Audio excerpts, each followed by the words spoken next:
Morning Moon. Okay மக்களே, நம்ம வந்து இப்போ பச்சைக்கல் புளியாரில் எருக்கன் செடியோட இலையில நம்ம வந்து மஞ்சள் அபிஷேகம் பண்ண போகிறோம் விநாயகருக்கு. இந்த விநாயகருக்கு அபிஷேகம் பண்ணுற மூலமாக நம்ம விநாயகரோட அருள் கிடைக்கும். அதாவது நம்ம என்றைக்கும் கடவுளை ஸ்பிரிச்சுவல் வழிபாடு, அதாவது ஆன்மீக வழிபாடு மூலமாக கடவுளோட அருள் ஃபஸ்ட்டு கிடைச்சாதான் நமக்கு வந்து இருள்லேருந்து அருள் வந்து ஒரு வெளிச்சமாக நமக்கு வந்து கிடைக்கும். அதாவது விநாயகர் வந்து எல்லாருக்குமே முதன்மை கடவுள். எந்த ஒரு கோயிலுக்கு போனாலும் ஃபஸ்ட்டு விநாயகரை வழிபடாமல் நம்ம எந்த கடவுளுமே வழிபடவே முடியாது. ஆனால் இந்த கல் வந்து பார்த்திங்கன்னா பச்சைக்கல் விநாயகர்னு சொல்லுவாங்க.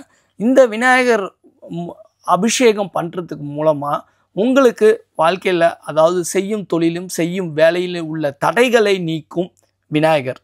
வினையை அறுப்பவர் விநாயகர். அது வந்து கண்டிப்பாக எல்லாருக்குமே உள்ளது. ஆக்சுவலாக நான் வந்து கும்பம் சதயம். கும்பம்னாலே துன்பமான ராசியாக என்னன்னு தெரில. வாழ்க்கையில் பல போராட்டங்களை நம்ம சந்திச்சுக்கிட்டே தான் இருக்கோம். ஏதோ ஒரு விஷயம் நம்ம பண்ணணும், ஏதோ ஒரு விஷயம் நமக்கு வேணும் அப்படின்னா, இன்றைக்கும் பார்த்திங்கன்னா 16 வருஷம் நம்ம கல்ஃபில் இருக்கோம்.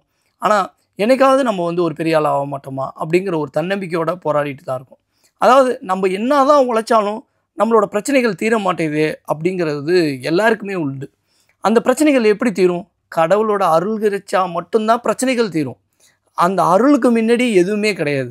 இன்றைக்கி வந்து மனிதர்கள் வந்து நிறைய பேர் பாவமும் பண்ணுறாங்க, புண்ணியமும் பண்ணுறாங்க. பாவம் பண்ணவன் நரகத்துக்கு போவான், புண்ணியம் பண்ணவன் சொர்க்கத்துக்கு போவான் அப்படின்னு வந்து முதியோர்கள் சொல்லி வச்சுருக்க போயிருக்காங்க. ஆனால் இன்றைக்கும் சித்தர்கள் நூலில் வந்து கடவுள் இருக்கார். ஆனால் அந்த பாவம் எந்த அளவுக்கு அவன் பண்ணுறானோ அவனோட பல தலைமுறைக்கு அதோட எஃபெக்ட் இருக்கும். அதாவது உலகத்திலேயே வந்து நமக்கு வந்து ஒரு மிகப்பெரிய தெய்வம்னா தந்தையும் தாயும். அதுக்கப்புறம் வந்து இறைவனை வழிபட்டு அந்த இறைவனோட அருள் கிடைச்சா மட்டும்தான் நம்ம வாழ்க்கையில் முன்னேற்றத்தை நம்ம அடைய முடியும். என்ன தான் திறமை இருந்தாலும் படிப்பு இருந்தாலும் இறைவன் அருளுக்கு முன்னாடி ஒன்றுமே கிடையாது. அதனால் நம்ம இன்றைக்கி வந்து விநாயகருக்கு அபிஷேகம் பண்ணுவோம். என்னோடய வாழ்க்கையில் நான் வந்து முதன்மை கடவுள்லாம் என்றைக்கும் நான் கும்பிட்றது விநாயகர். அதுக்கப்புறம் நம்ம வந்து அதிகமாக கும்பிட்றது முருகர். திருச்செந்தூர் முருகர் வந்து என் வாழ்க்கையில் நிறைய மாற்றங்களும் ஏற்படுத்தியிருக்காரு.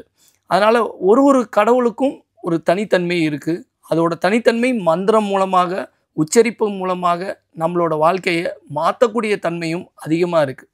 அதாவது கடவுளை வெறும் கல்லுன்னு சொல்லிட்டு போகிற மனிதர்களும் இங்கே இருக்காங்க. கடவுள்கிட்ட உண்மையிலே அருள் கிடைக்கிறதுக்கு எப்படியெல்லாம் வந்து சித்தர்கள் நூலில் மந்திரங்களில் படித்து அந்த அருளை எப்படி உணர முடியுங்கிறதுக்கும் இங்கே யோகங்களும் நம்ம சித்தர்கள் அதாவது ஓலைச்சுவடியில் எழுதி வச்சுட்டு போயிருக்காங்க. அந்த ஓலைச்சுவடியை என்றைக்கு ஒருத்தவன் ஃபாலோ பண்ணுறானோ அவனுக்கு அந்த அருளும் கிடைக்கும். எந்த ஒரு பிரச்சனையும் இல்லாமல் ஆயுசு முழுக்க, அதாவது அவனுடைய எத்தனை தலைமுறை இருந்தாலும் அவன் நிம்மதியாக வாழக்கூடிய விஷயங்களும் இந்த நம்ம சித்தர்கள் 18 சித்தர்களும் எழுதி வச்சுட்டு போயிருக்காங்க. ஓகே மக்களே, வாங்க பார்க்கலாம். இப்போ வந்து நம்ம எருக்கன் செடியில் உள்ள இலையை வச்சு நம்ம விநாயகருக்கு அபிஷேகம் பண்ண போகிறோம். இப்போ நான் மஞ்சளில் ஃபஸ்ட்டு அபிஷேகம் பண்ண போகிறேன்.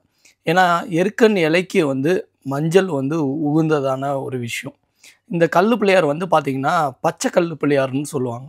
அந்த பச்சை கல்லேருந்து எடுக்கிற கல்லேருந்து விநாயகரை செதுக்கியிருக்காங்க. அதாவது ஒரு கல்லுமே ஒரு சிலைக்கு வந்து உகந்ததான விஷயம். அந்த கல்லுலையும் அந்த சிலைக்கும் ஒரு கனெக்ஷன் இருக்குது. அந்த சிலைக்கு வந்து நம்ம அபிஷேகம் பண்ணும்போது தான் அந்த சிலைக்குன்னு உள்ள பவர் வரும். இப்போ விநாயகரை என்னால் நேரில் கொண்டாந்து நிறுத்த முடியாது. அதாவது நிறைய பேர் சொல்லுவாங்க கடவுள் நேர்லேயே வரமாட்டாருப்பா அப்படிம்பாங்க. நேரில் வந்தாலும் கனவுல தான் வருவாங்க. ஆனால் அமானுஷங்கிறது ஒரு சில விஷயங்கள் நமக்கே தெரியாமல் நடக்கும். அதாவது கடவுள் வந்து மனித ரூபத்தில் வந்து ஹெல்ப் பண்ணுவார். அதாவது நம்ம எண்ணங்களும் நம்ம உழைக்கிற விஷயங்களும் எல்லாமே நிறைவேறணும், ஆனால் தடைகள் இருக்கவே கூடாது, நம்ம வாழ்க்கையில் ஏன் முன்னேறவே முடியல அப்படின்னு நிறைய பேருக்கு மனசில் பல கேள்விகள் வரலாம். அதுக்கான ஒரே விஷயம் வந்து இறைவன் வழிபாடு மூலமாக தான் அந்த விஷயத்தில் நம்ம வந்து ஜெயிக்கவே முடியும். அதை வந்து வாழ்க்கைங்கிற அந்த ஒரு நாட்களில் நம்ம அனுபவத்திலே அதை கற்றுக்க முடியும். ஓகே மக்களே, விநாயகரோட மந்திரம் இப்போ நம்ம பார்க்க போகிறோம். ஓம் கணேஷா நமக. இந்த மந்திரம் வந்து பார்த்திங்கன்னா நம்ம நினைவாற்றலை இன்க்ரீஸ் பண்ணணும். அதே டயத்தில் நம்ம தடைகளை நீக்கும், நிறைய விஷயங்களை ஈர்த்து கொடுக்கும். விநாயகர் வந்து நம்ம நல்ல விஷயங்கள் பண்ணால் அந்த நல்ல விஷயங்களுக்கு உதவி பண்ணுவார். ஓம் கணேஷாய நமக. ஓம் கணேஷாய நமக.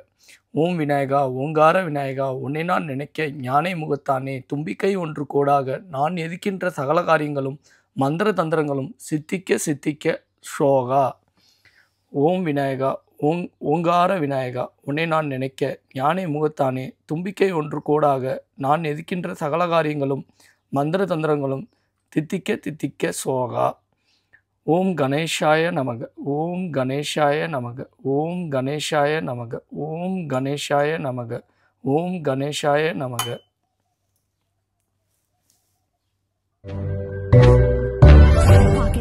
Morning Moon.